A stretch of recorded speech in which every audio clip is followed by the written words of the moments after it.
that NDA Vice Presidential pick CP Radhakrishnan will file his nomination today at 11 a.m. This is the latest information that is coming in. He is, of course, the governor of Maharashtra, stalwart of the Bharatiya Janata Party from Tamil Nadu. He was associated with the RSS for a long period of time, for decades. He's also represented Coimbatore in the Lok Sabha in 1998 and 1999 when the elections had taken place back then. And now we are learning that NDA Vice Presidential pick CP Radhakrishnan will be filing his nomination at 11 a.m. today. Manohar is still with us on the broadcast. Manohar, interesting showdown between the NDA and the Indy bloc as far as the VP elections are concerned. The numbers, of course, stack currently in the NDA's favor.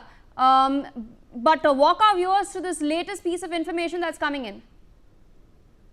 देखिए, आज का दिन काफी महत्वपूर्ण है क्योंकि vice president election के लिए एनडीए के उम्मीदवार सीपी राधाकृष्णन नॉमिनेशन फाइल करने वाले हैं और इसमें प्रस्तावक के रूप में प्रधानमंत्री होंगे, राजनाथ सिंह होंगे, क्योंकि 20 प्रस्तावक जो हैं वो और 20 समर्थन 40 लोगों की जरूरत होती है और 40 सांसद होते हैं, केंद्रीय मंत्री होते हैं, वो आज शामिल होंगे। और वहीं अगर हम बात करें कि आंकड़ों की, क्योंकि एक नंबर गेम है और नंबर गेम में एनडीए पूर्ण बहुमत में दिख रही है, लेकिन जो दूसरी पार्टियां हैं जो न इंडिया ब्लॉक के साथ है और न ही एनडीए के साथ है, उन पार्टियों के सांसदों पे दोनों अलायंस की जो है सो बड़ी नजर है। और एनडीए की ओर से राजनाथ सिंह को पार्टी ने अधिकृत कर दिया था और वो लगातार दूसरी पार्टियों के साथ, रीजनल पार्टियों के साथ संपर्क में है ताकि ये सुनिश्चित हो सके कि जीत का अंतर बहुत ज्यादा हो।